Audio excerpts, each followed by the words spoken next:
Vous saviez que 75% du coton produit dans le monde est génétiquement modifié? Qu'il faut 3 kilos d'intrants chimiques pour obtenir 1 kilo de coton? Et qu'on utilise 2700 litres d'eau pour fabriquer un t-shirt? Bonjour et bienvenue dans Plan B, l'économie autrement. C'est la fibre naturelle la plus vendue au monde. Le coton est coté en bourse et sur le marché du travail, 350 millions d'emplois. Seulement voilà, l'or blanc n'est pas très vert. Déforestation, épuisement des sols, travail des enfants. Comment rendre cette industrie plus vertueuse? Le Bénin, premier producteur africain avec le Mali, parie sur un coton 100% durable. La récolte commence à Paouignan.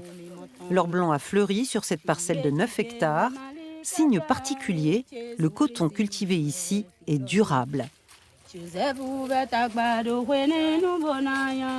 Labellisé Semia, Cotton Made in Africa, il doit respecter 58 critères tout en assurant les rendements. David vient voir Romain 2 fois par mois pour s'assurer que tout est conforme. Aujourd'hui, nous produisons jusqu'à 2,5 tonnes de coton par hectare, contre moins d'une demi-tonne avant.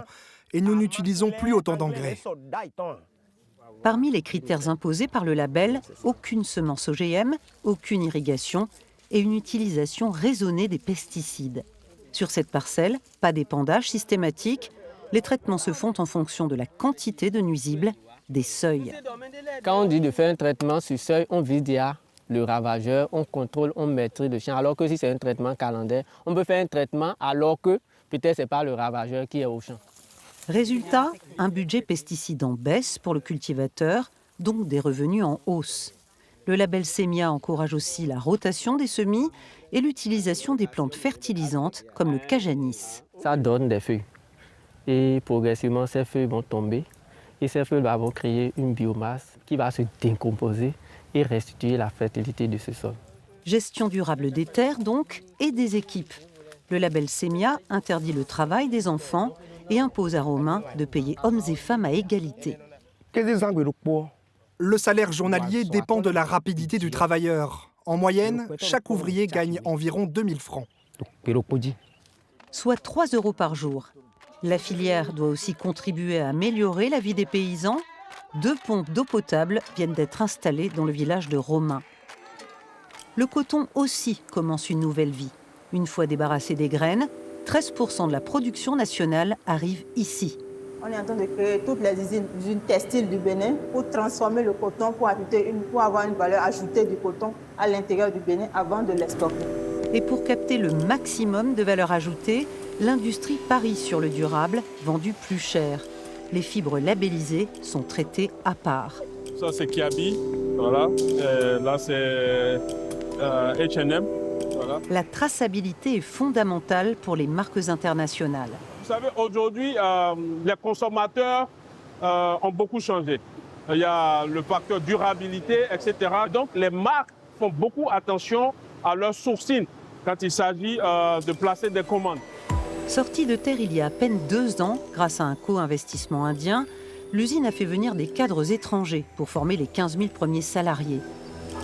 Destinée, ex-étudiante en graphisme, a dû tout apprendre. Je suis fière de moi-même, puisque ça me permet de subvenir à mes besoins, d'avoir un peu d'économie. Et nous avons des assurances. Par exemple, si on tombe malade, ça nous permet d'aller à l'hôpital pour ne plus trop dépenser. D'ici 10 ans, 100% de l'or blanc béninois devrait être transformé ici.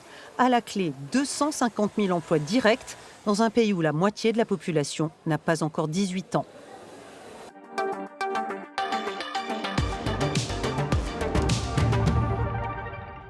Pourquoi ce virage vers le durable? La production de coton amène à beaucoup d'utilisation de produits chimiques de synthèse. Dans certaines zones, la fertilité des sols, près de 95% des sols sont inaptes à la production agricole, si bien que les doses d'engrais minéraux sont assez élevées actuellement pour presque les mêmes niveaux de production.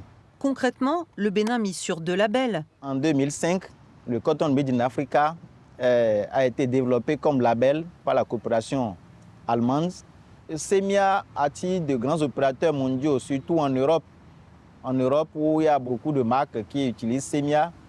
Mais le marché de Semia est un peu limité par rapport au nouveau label qui est arrivé, le label Beta Cotton Initiative, un label promu par les Américains qui se retrouvent sur presque tous les continents qui produisent le coton.